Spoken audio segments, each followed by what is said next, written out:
Bonjour à tous, nous sommes le mercredi 31 décembre, dernière vidéo de l'année, c'est venu rapidement, j'avais même pas fait gaffe avec le calendrier, et pour commencer cette dernière vidéo de l'année, nous allons parler d'Arsenal et de Gyökeres.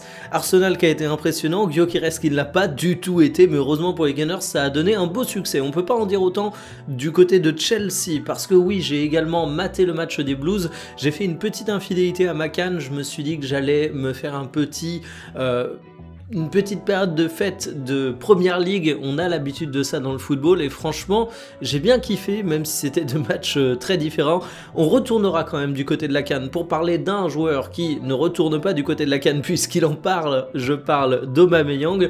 On parlera d'un joueur qui dispute la CAN, à savoir Brahim Diaz. J'ai envie d'en faire un gros sujet, je vous en avais parlé, mais en tout cas on va déjà parler prolongation de contrat du côté du Real Madrid et enfin on terminera avec Pjanic. Installez-vous confortablement et bienvenue pour le journal du jour.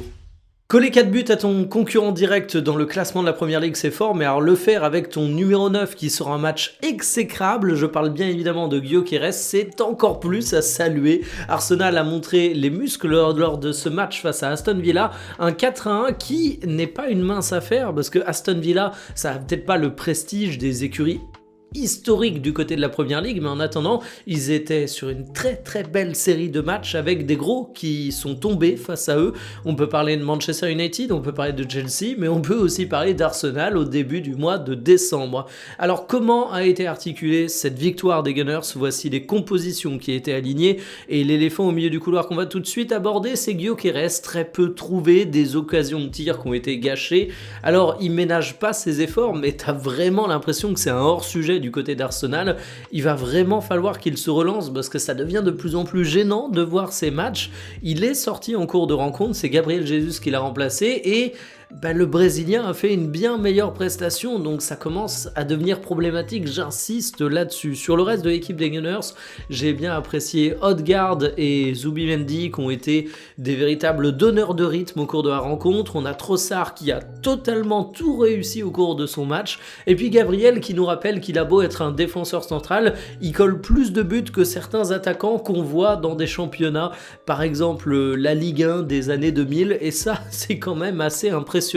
Au niveau des statistiques de la rencontre, eh bien sur le papier c'était plutôt équilibré en termes de buts attendus, de tirs, de possession, même s'il y a quand même plus de tirs dans l'ensemble du côté des Gunners, mais ce que j'ai beaucoup aimé et ce qui ressort pas dans ces statistiques, c'est le pressing d'Arsenal. Arsenal a véritablement été capable d'étouffer son adversaire, ça a été un match qui sans le ballon a été très bien maîtrisé de la part des Gunners et j'ai trouvé ça vraiment hyper impressionnant. C'est un match de club qui veut gagner la Première Ligue. Alors vous allez me dire, évidemment Arsenal veut gagner la Première Ligue, mais il faut des matchs de démonstration comme ça. Là tu fais ça face au 3e du championnat anglais, donc t'envoies un message à tous tes concurrents. Justement on va se pencher sur le classement.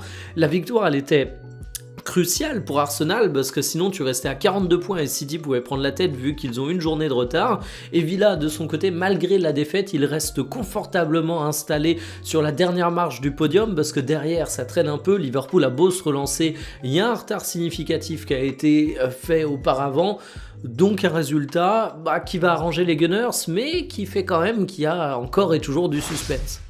Encore une déception pour Chelsea, un match nul face à Bournemouth, 2-2, et c'est dommage parce que Bournemouth sur le papier c'était une équipe qui était prenable, mais tu n'as pas été capable au cours de la seconde mi-temps de déverrouiller le match et du coup t'en restes à ce score qui, malgré ta domination, est pas véritablement payant. Voici les compos qui étaient alignés. Gros match dans la provocation d'Estevao, 18 ans mais la preuve que le talent n'attend pas les années. Un très bon Fernandez, également influent et auteur d'une frappe de zinzin. Chalobah par contre en défense c'était compliqué. Heureusement qu'on a eu notre français à côté pour compenser, même si ne serait-ce que le fait qu'il ait autant eu besoin de compenser, ça vous montre que Chelsea a quand même concédé de très nombreuses occasions. Et il faut dire que du côté de Bournemouth, ça a été capable de mettre le feu, notamment du côté des ailes, ça a été capable de provoquer, ça a été capable d'avoir des actions avec des touches longues qui ont été extrêmement dangereuses, voire fatales à certains moments. Et en fait, ce qui est assez dommage sur Chelsea, c'est que vraiment en seconde mi-temps, ils ont appuyé, ont appuyé, mais ils n'ont pas réussi à concrétiser cette domination qui ressort un petit peu dans les statistiques, puisque tu as la possession, mais en termes de buts attendus, bah ouais, c'est même Bournemouth qui est devant, et ils peuvent se féliciter du fait que Bournemouth n'a pas réussi non plus à tout concrétiser. Au niveau du classement général, Chelsea est 5e, pas loin de AC1 en lutte avec Liverpool, mais les Reds ont une meilleure forme. Et du côté de Bournemouth, on est sur une série qui est quand même assez catastrophique. Elle est loin l'époque où ils avaient une défense la saison dernière qui était saluée par tous les observateurs du foot anglais. Ils ont beaucoup fait tourner l'équipe et on se rend compte que cette saison, c'est plus complexe. L'OM se plaignait qu'Aubameyang avait repris trop tôt, trop fort avec sa sélection. Le sélectionneur gabonais renvoyait le club phocéen à ses affaires. Et bien finalement, on dirait que du côté de Marseille, on avait raison puisque c'est bon, Aubameyang revient du côté de l'OM pour se soigner, étant donné qu'il n'y a plus d'échéance du côté du Gabon. C'est une position qui est assumée de la part du sélectionneur. Mouyouma le dit clairement, le Gabon avait besoin d'Aubameyang, il fallait faire jouer Aubameyang. Désormais, il n'y a plus autant d'enjeux bien évidemment, donc on va permettre aux joueurs de continuer son processus de soins. On peut se dire que c'est préjudiciable pour la suite de la saison de l'attaquant, mais il y a un truc à retenir, c'est qu'Aubameyang, il avait envie d'aider son pays, il avait envie d'aider sa sélection à performer et que du coup le choix lui appartenait et c'est tout à son honneur d'avoir voulu essayer de renverser la vapeur. Ça n'a pas été suffisant, mais en attendant, moi je m'interroge pour la suite de sa saison désormais parce que Aubameyang, c'est un joueur qui est bien plus utilisé que ce qu'on pouvait imaginer au tout début de saison. Regardez-moi ça, 1478 minutes de jeu disputé avec l'OM, d'ores et déjà, mais en fait la blessure de Gouiri a changé la donne, t'as été obligé de beaucoup plus compter sur Aubameyang. Alors il est performant, mais à 36 ans, on peut se demander si physiquement il va tenir toute la saison. Je l'espère, parce que c'est un joueur qui a du talent, et il faudrait pas que cette utilisation plus importante que prévu soit préjudiciable à ses performances. Dans tous les cas, on peut dire qu'il fait une vraie saison de soldat et qu'il va faire ses matchs le couteau entre les dents, même quand il a des douleurs.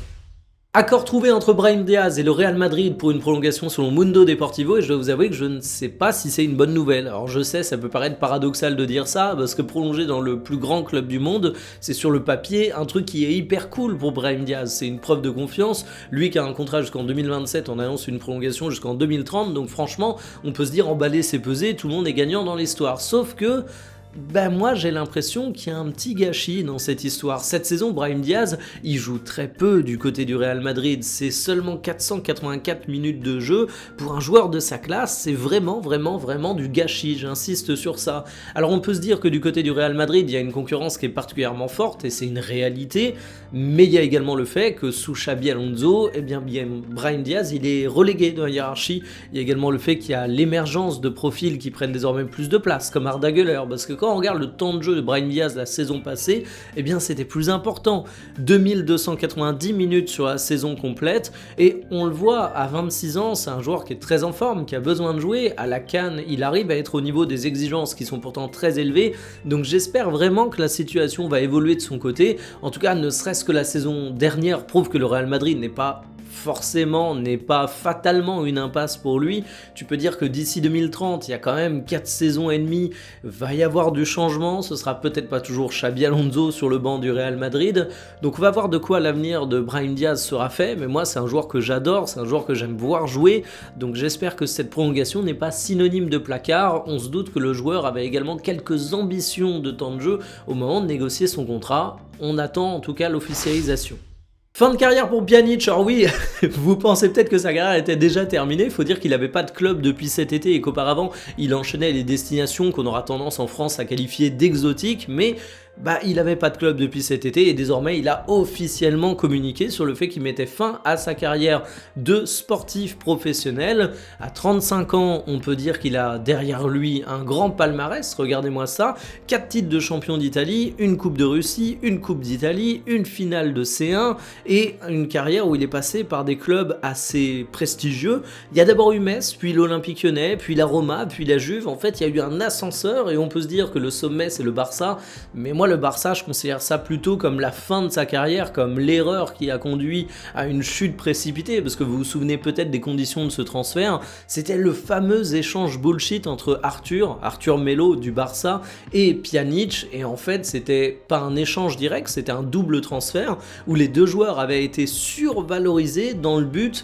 de te retrouver avec des écritures comptables favorables pour le fair play financier, étant donné qu'un joueur que tu vends, tu peux tout de suite considérer la plus-value dans ton bilan. bilan, alors qu'un joueur que tu achètes, tu vas avoir l'amortissement de l'investissement sur la durée du contrat, donc 5 ans généralement.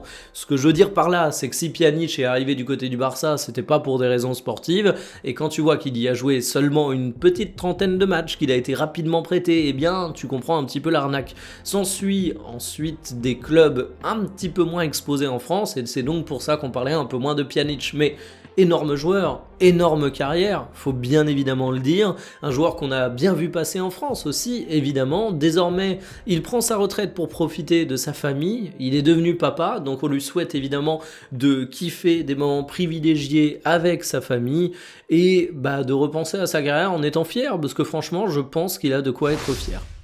Terminé pour le journal du jour, j'ai repris mon habitude, un jour sur deux je suis capable de vous teaser le sujet, mais avant toute chose, demain il n'y aura pas de journal, demain il n'y aura pas de vidéo analyse, c'est le 1er janvier 2026, je vais m'accorder un petit peu de repos, mais cet après-midi il y aura bien une vidéo. J'ai pas anticipé comment j'allais vous teaser la devinette. On va parler d'un joueur qui évolue en France, dans un club très exposé médiatiquement et qui est au cœur de rumeurs, l'envoyant dans un club étranger également très exposé médiatiquement. On parle du top à son poste, du top en destination, que ce soit club de départ, club d'arrivée, et d'une rumeur assez improbable mais dont j'ai envie de parler même si j'y crois pas, parce que ça va soulever pas mal de choses. Bonne chance si vous devinez le joueur dont on va parler cet après-midi. Parce que j'ai vraiment l'impression que c'est les indices les plus pétés du monde. Dans tous les cas, je vous donne rendez-vous cet après-midi aux alentours de 17 h. Pas de vidéo demain, donc on se retrouve après vendredi. Voilà. Allez, salut!